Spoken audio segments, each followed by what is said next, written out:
बापरे! एवढा मोठा इन्सिडेंट आज माझ्यासोबत घडेल असं मला वाटलंच नव्हतं. सगळं काही तर व्यवस्थित बनवून झालं होतं, पण सगळ्यात शेवटी मात्र एवढा असा जाळ झाला ना, मी तर खूपच जास्त घाबरले होते. आज मी बनवायला घेतले होते वरणफळं.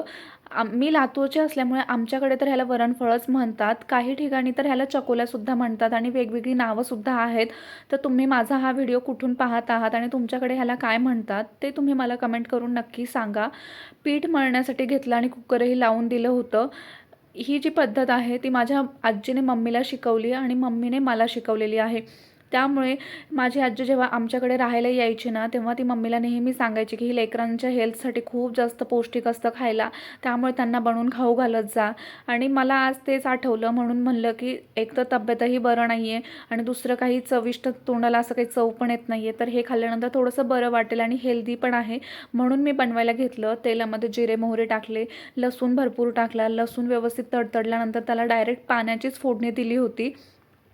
त्यामध्ये नंतर मी चवीपुरतं मीठ टाकलं आणि कोथिंबीरसुद्धा टाकली आणि लगेच इथे मी चपाती बनवायला घेतली होती.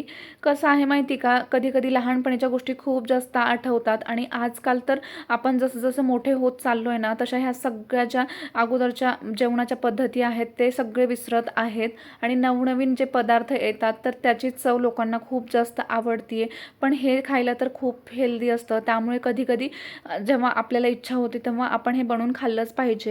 आणि इथे मी बनवायला घेतलं सगळं तर छान असं बनवून झालं होतं, पण सगळ्यात शेवटी जे आहे ते मी डाळ टाकायला घेतली आणि त्याच्यामध्ये पाणी खूप जास्त झालं होतं आणि तेलाची फोडणी दिलेली होती ना, म्हणून ते पाणी अचानक त्या बर्नरवरती गेलं आणि खूप मोठा असा जाळ झाला.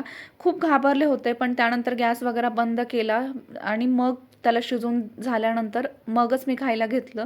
तर तुम्हाला जर माझा आजचा व्हिडिओ आवडला असेल तर व्हिडिओला खूप जास्त प्रेम द्या. नवीन असाल तर चॅनलला सबस्क्राईब करा. बाय.